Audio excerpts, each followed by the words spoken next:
Hey everyone, we're back for part 2 of our Google Classroom training, and I just wanted to show you a few more things really quick. First thing is monitoring student comments and turning off comments. So in your Google Classroom, when you set them up, there's a setting gear in the top right corner. If you click that little gear and you scroll down to the general settings where it says stream, here's where you can change whether you want students to post and comment, if students can comment only, or only if the teacher can post. Now, we found that when we were doing distance learning, it was really important for the students to comment and talk to each other, and we wanted them to feel like they could have a voice and post things. So we allowed them to post and comment, but if we're not in a virtual setting and you decide you want to not have students post comments, you can put only teacher post comment. You can always go back and change this setting. It's not permanent. Another way that you can adjust students' ability to talk and post things in the stream is when you have students. As you can see, I don't have any students yet, but when you have students in your Google Classroom, they'll have a little box right here. You can click it and you can click mute. That will allow you to mute the student, which means that they can't comment anymore.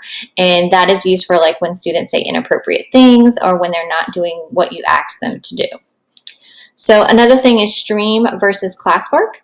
When you go to your Google Classroom, here's the stream where you can post all of your announcements, or if you want to comment to your students, you can post that here in the stream.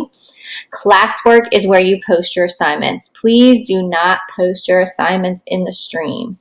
It makes it very difficult for students to look for assignments because it's not as organized as the classwork tab where you can make topics and organize your classroom better. The next thing is organizing your classroom to maximize students' understanding. We found during distance learning that the students completed more work when the topics were organized by week. So we had week 1, March 16th through 17th. We had week 2, March 27th through 31st, whatever it was. When you organize the topics by week, it really made it easier for students to see what exactly they had to complete that week. Content to post, which is on the next page.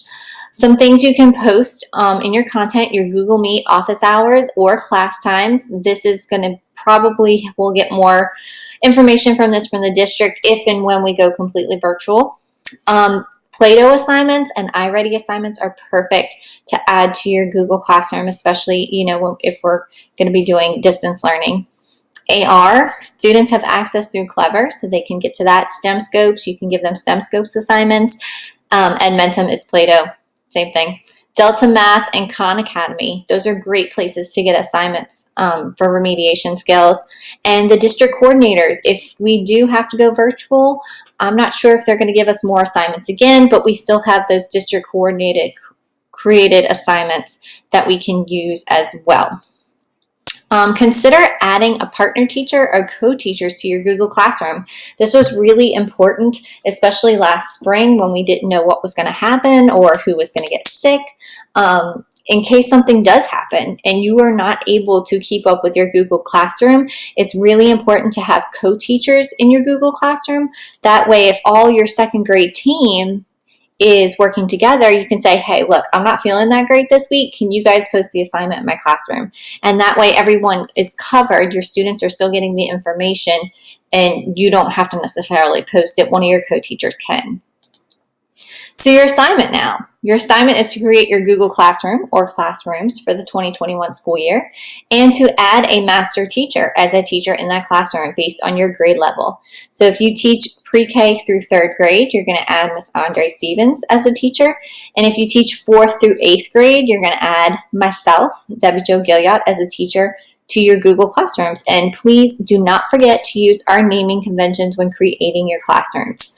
Of course, middle school teachers and departmentalized staff will have to have one Google Classroom per class period.